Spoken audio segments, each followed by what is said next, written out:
Hello to all you mouth breathers out there. Some say I come from the depths of the ocean just with the sole purpose of bringing you guys awesome Starcraft 2 games. I am TheFish and I'll be your master of ceremonies for today. Now we've got a pretty cool game on our hands today, guys.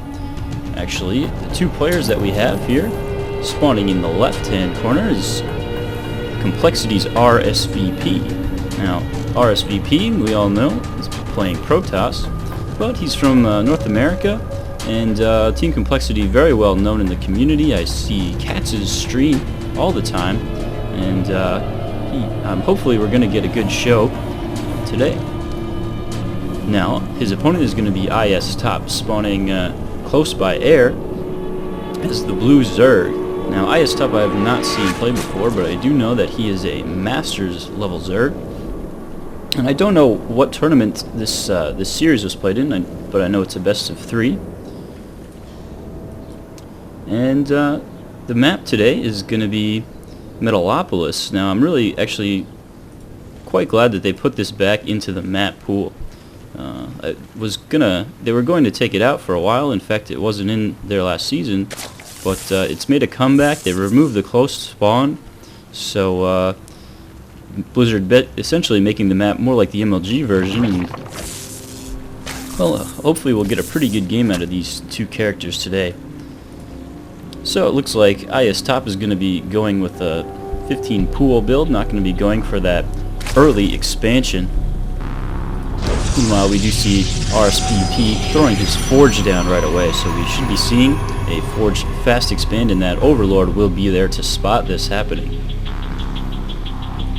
Now, while these players are getting their builds together, I just want to go over a little bit of rumors and news. I was actually on browsing all the streams today, and I was actually watching the Little One stream, and I noticed that he was actually playing Zerg, which is a very funny thing. If you guys ever watch the Little One, you know that he typically plays Terran. So it's actually a bit strange for him to be playing Zerg, and there's a rumor floating around in the community that he's going to be playing as a Zerg at the next MLG. So that's a pretty interesting thing, and I wonder if we'll be converting more Zerg players here. So now, CoLrsvp doing a pretty smart and annoying thing if you're the Zerg player, just throwing down a pylon here, and wow, actually throwing down a gateway just to delay this hatch rate even more. So looks like Top is actually going to go ahead and just take this third base position, get his hatchery set up over here, just because he's got so many minerals that he's floating at this point. He's got to do something with them, and CoLrsvp is already on his way to having his natural expansion set up. So CoLrsvp now playing a little bit of SimCity here. He's building up a nice little wall so that Zerglings can't too easily run into his base. And looks like a pretty normal Forge fast expand. Top is he's already scattered this out. He's got a couple Zerglings running around, and CoLrsvp electing to get rid of this supply depot. It's just going to get in the way for him at this point. So we do see Top doing a double expand now, and I think this is a pretty good smart response to the Forge fast expands. Now, one of the things about the Forge fast expands is at this point in the game, just now CoLrsvp getting his first gateway, so Top doesn't really have to worry about too much any early aggression or anything like that.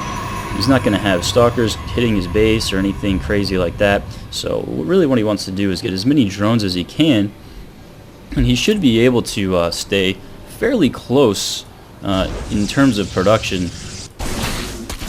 He should be able to keep up with the Protoss, if not even go ahead of him in terms of harvester count. And that's what you want to do as the Zerg player against this kind of strategy. So it's going to be interesting to see what is CoLrsvp actually going to be going for. Are we going to see him throwing down extra gateways? He's got 2 assimilators already, but like I said, it takes some time for the Protoss player to get up all of his probes before he's going to start producing units. So the Zerg player is going to really want to try and get 3 bases saturated and then transition into making some units. So we do have a Roach Warren and an Evo Chamber coming down for a top, and I think this is a pretty solid choice. Roach is a pretty solid unit against most gateway units. They can kite zealots around, and they're pretty decent against stalker balls, assuming that your opponent doesn't have crazy blink micro. And so very solid choice to go with the roaches, and I wouldn't be surprised to see layer tech coming up fairly soon, mostly just for that glial reconstitution upgrade and for the burrow upgrade, and of course the +2/+2. Now back at base, what is RSVP up to? He's got an observer coming out, several more gateways on the way, but he's not committing to any sort of very early attack. I like what he's doing here. He's getting his +1 weapons upgrade very early, so he'll have that ready to go once the fireworks start. He's getting a couple observers out. Now these are just going to be mostly for scouting purposes, I think, and when you're kind of trapped in your own base as a Protoss player, it's always nice to have a couple observers floating around so that you can see what your opponent is up to. Now, Top wisely getting spore crawlers here and starting his layer tech. Now, you might want to get a spore crawler at every base just in case your opponent is going to do some tricky Dart Templar style of play. So Top playing a little bit conservatively here, getting a spine crawler for extra security. And it looks like RSVP is actually going to be going for a 3rd base here. So we do have a pretty big macro game on our hands. Neither player surprisingly deciding to go for any kind of air units yet. And interesting that we don't see that, considering that these two players are so close by air. Now it'll be interesting to see if Top decides to stick with the roaches here, if he's going to go for a spire, possibly go for some infestors. There's a lot of options you can do. Of course, the Nidus Worm is always an option, but it's a very expensive one. So I don't think Top has seen this 3rd base, but he will see it in just a moment. And this might signal to him that this might be a good time to put on some pressure here. RSVP really only has a few sentries for defense, not many other units, a couple stalkers, and now an immortal finishing up. Top does have a number of roaches, but it's not going to be nothing too crazy yet. Both players just trying to build up an army. We don't see any weird tech paths chosen or anything like that, and it looks like Top's going to be going for an attack here with these lings, and we'll have to keep an eye on that. Meanwhile, back at base, RCP looks like he should have plenty of guys here to deal with this, several photon cannons in fact, so I don't think these Zerglings will be able to do much, and no, they're just going to retreat back to base. Meanwhile, Top moving his roaches out here, and I like what he's doing because now his RSVP's army is way out of position, and he might be able to snipe some buildings here. He might be able to get some probe kills. So we'll see what he's going to do. He's moving in, he's targeting the forge, and the Zerglings are running right by them, and they might get some probe kills here. Forge going down, but now RSVP's army is coming to deal with this great force field splitting up Top's army. Several roaches are going to go down, and these roaches are going to start heading back to base. But without glial reconstitution, they're going to take some parting shots on their way back, and RCP is just going to follow them back. Wow, trapping 2 roaches there. This one does manage to get away.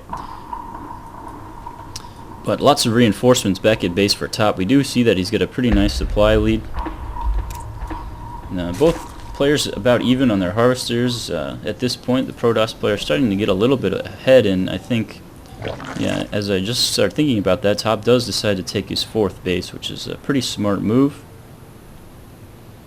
Now Top is going to be going again for some more aggression here, this time with just roaches, and only 1-0 in terms of upgrades here, and the Colossus are about to be coming out, so we'll see what kind of damage he can do here. I don't think this is going to be game-ending or anything, but RSVP's army once again being cut out of position. So focusing on these photon cannons, working with some stalkers here, and we'll see if this Colossi is able to take out all of these roaches. It looks like they're going to get stuck. They're going to try and focus down this nexus, but all these roaches are going to be killed off here. And I'm not sure about this one because well, Top still does have a pretty hefty supply lead, and that's going to hurt RSVP's economy pretty badly. So not a bad attack. I would have liked to see him snipe some more probes, maybe get these pylons down. This was a pretty well defended base. It's just that RSVP's growing army was caught out of position. More Lings moving out. For Top, I do like this style of play by our Zerg player. He's putting on constant pressure, really keeping RSVP on his back toes.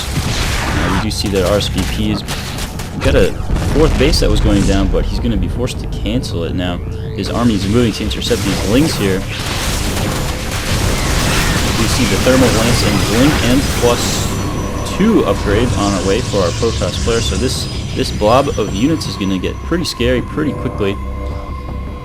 Meanwhile, we see our Spire about to finish for our Zerg player and a couple upgrades for our Roaches. Now, we're about 15 minutes into the game at this point, and this is really the point when a Zerg player on 3 bases can pretty easily be maxed out. You see players like Idra well able to get maxed out before the 15-minute mark, so it's a pretty good benchmark. If you're not sure how good your macro play is and you are playing a macro-style game, keep in mind that every game can be different. You might want to take a look at the 15-minute mark and see what your supply count is at that point. And the good Zerg players should be able to get maxed out by then. Of course, assuming no crazy early aggression. Here we go, big engagement here. Roaches are trying to get into position, but some great force fields holding them back. A lot of these Roaches are not going to be in any kind of position to do any damage, and looks like RSVP is just going to back off a little bit, regain some of his shields. Top's army is able to immediately re-max out, and he's working on 54 Zerglings, which could be pretty good in this situation. Now, these Colossi are going to try and put some pressure onto this 4th base, but looks like RSVP is going to start heading back. Meanwhile, a little counterattack move by iSTop here, moving into some Roaches, but they're not going to be able to get in there. And it looks like they're just going to run right into RSVP's main army in a second here, so I don't think these Roaches will be able to do much. They're going to get attacked here. Oh, they might catch this Colossus out of position, but no, these Stalkers are going to blink in, and that's going to be the end of those Roaches. Meanwhile, Top's main army is moving around here, and they're catching some Immortals outside of the Death Ball, and here we go, big engagement. All these Zerglings coming in, doing some real damage, and these Roaches are just going unchecked, doing damage on these Stalkers, with the Colossi in the back are just doing work on them. He's got to focus on these Colossi, or his Roaches are just going to get destroyed here, and that's what's going to happen. All these Roaches are going to go down. Good engagement by RSVP, and these Colossi with 9 kills on this one, and 5 on this one, and 22 and 31 kills on these Colossi, and most of those are going to be Roaches and Zerglings, and not the greatest engage there by Top. He really needed to do some more damage to this Protoss Death Ball. He's got a lot of minerals and gas that he's floating, but I don't know if he's got the larva to reproduce at this point. Roaches coming in now to try and fight off these Stalkers, doing a ton of damage, but again, the Colossi are in such a great position, I don't see Top being able to win this fight. Now this base is going to go down here. So Top losing his 4th base, and now we're in a situation where we have a 4-base Protoss against a 3-base Zerg. And RSVP just showing exceptional use of these Colossi. He hasn't lost a single one this game. He's even got a Void right now floating in the mix of units. So it's just going to make it that much harder for Top to get back into this game. Now he's coming back, knocking on the front door again with some Roaches. He seems to like just throwing these Roaches away. And we might see this Colossi go down, but RSVP's army coming in to intercept these Roaches here.